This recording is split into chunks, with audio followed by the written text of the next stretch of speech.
ಪರಾಗದಂತಹ ಅಲರ್ಜಿನ್ಗಳು ಅಥವಾ ವಿದೇಶಿ ಸಸ್ಯ ಪ್ರತಿಜನಕಗಳಿಗಿಂತ ಹೆಚ್ಚೇನೂ ಅವು ಗಾಳಿಯಲ್ಲಿ ಬಿಡುಗಡೆಯಾದಾಗ ನೀವು ಫಲಿತಾಂಶವನ್ನು ನೋಡಬಹುದು ಮತ್ತು ಕೇಳಬಹುದು.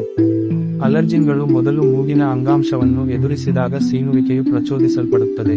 ಇದು ದೇಹದ ಪ್ರತಿರಕ್ಷಣಾ ರಕ್ಷಣೆಯ ಭಾಗವಾಗಿದೆ. ಪಾಲ್ ಮತ್ತು ಅಲರ್ಜಿನ್ಗಳು ನಂತರ ಮೂಗಿನಲ್ಲಿರುವ ಪ್ಲಾಸ್ಮಾ ಕೋಶಗಳನ್ನು ಎದುರಿಸಿದರೆ ಪ್ರತಿಕಾಯಗಳನ್ನು ಉತ್ಪಾದಿಸುವ ಮೂಲಕ ಪ್ರತಿಕ್ರಿಯಿಸುತ್ತದೆ.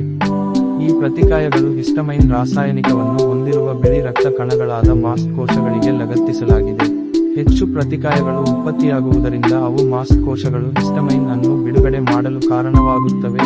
ಇದು ಉಸಿರುಕಟ್ಟಿಕೊಳ್ಳುವ ಮತ್ತು ಸ್ರವಿಸುವ ಮೂಗು ಸೀನುವಿಕೆ ಮತ್ತು ನೀರಿನ ಕಣ್ಣುಗಳಂತಹ ಅಲರ್ಜಿಯ ಲಕ್ಷಣಗಳನ್ನು ಉಂಟುಮಾಡುತ್ತದೆ. ಇವುಗಳು ಆಕ್ರಮಣಕಾರಿ ಪರಾಗವನ್ನು ತೆಗೆದುಹಾಕಲು ಸಹಾಯ ಮಾಡುತ್ತವೆ. ತೀವ್ರವಾದ ಅಲರ್ಜಿಯ ಲಕ್ಷಣಗಳನ್ನು ನಿವಾರಿಸಲು ಆಂಟಿಹಿಸ್ಟಮೈನ್ಗಳು ಎಂಬ ಔಷಧಿಗಳನ್ನು ಬಳಸಬಹುದು.